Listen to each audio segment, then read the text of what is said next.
Welcome to the Buddhist Boot Camp podcast. Our intention is to awaken, enlighten, enrich, and inspire a simple and uncomplicated life. Discover the benefits of mindful living with your host, Timber Hawkeye.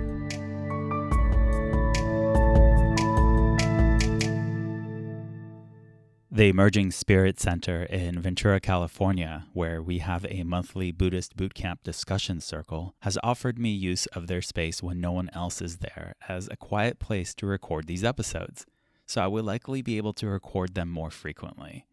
I want to thank you for being patient with me as I try to get my podcasting rhythm going, so to speak. Today we're going to discuss the labels that we each wear, sometimes throughout our entire lives, and often as an excuse for being the way we are. I've heard someone justify their anger one time because they're Italian, or their constant fear because they're from New York. Those make good jokes, but they leave us stuck if we take them too seriously. When I was a kid, I simply identified as a boy, and I'm pretty sure that was the only label I wore at the time. But when my family and I moved from Israel to San Francisco during my first year of high school, additional labels were either thrust upon me or became more apparent than ever before. Jewish, Israeli, foreign, short, minority, ESL student, weird, and so on. I never thought of myself as those things, but other people sure did, and each label felt like a stamp. Later in life, I was labeled according to my job title, tax bracket, dating habits, dietary restrictions, and spiritual seeking. Labels became so essential, in fact, that I foolishly started wearing a few of them with pride and even a sense of achievement. I thought I was finding myself, but each label actually distorted and restricted who I truly was. At one point, I started studying world religions and psychology, but did finding value in the teachings of Christ make me a Christian? Did taking the monastic vows make me a Buddhist? At first, I thought each label was helping me understand who I was, but the truth is that I am all of those things and not one of them defines me. Each label was actually limiting who I was, not helping me.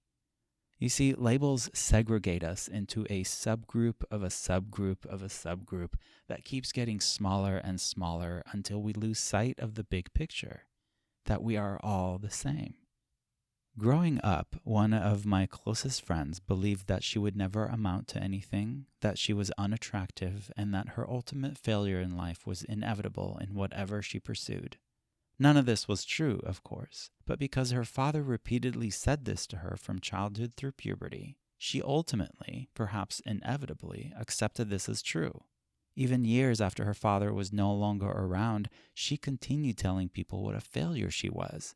And it didn't matter how many friends told her she was charming and beautiful, because as long as she didn't believe it to be true, then it wasn't. At least not for her, not for many years. So what is true? Is Lily beautiful or not?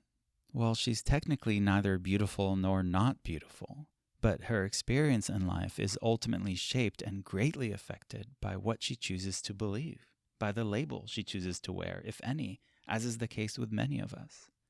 We can choose to believe that we are perfect by design, gifted, smart, capable, fortunate, blessed, and worthy. Or we can choose to believe the opposite. It took Lily 36 years to change what she believed, but that's the wonderful news about reevaluating our belief system and our labels. We can embrace a new truth even after decades of believing the opposite.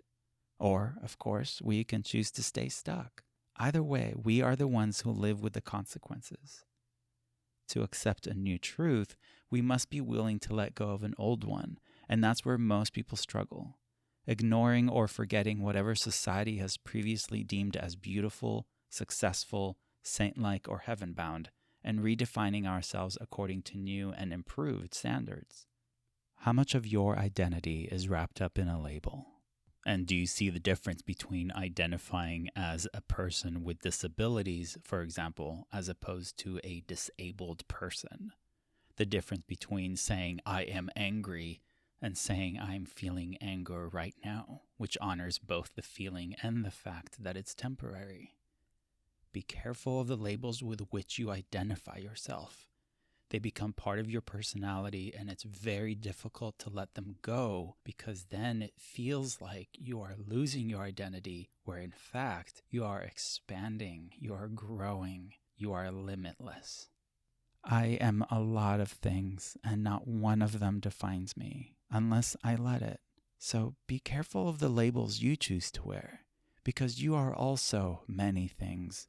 Don't limit yourself to just a few. It is with tremendous gratitude that these episodes are brought to you without any commercials, thanks to the support of listeners just like you. If you find value in this podcast, the YouTube videos, online posts, books, or events, show your love with as little as $1 a month through patreon.com/BuddhistBootcamp. Thank you for your support. Timber Hakkai is the best-selling author of Faithfully Religionless and Buddhist Boot Camp. For additional information, please visit BuddhistBootcamp.com, where you can order autographed books to support the Prison Library Project, watch Timber's inspiring TED Talk, and join our monthly mailing list. We hope you have enjoyed this episode and invite you to subscribe for more thought-provoking discussions. Thank you for being a soldier of peace in the army of love.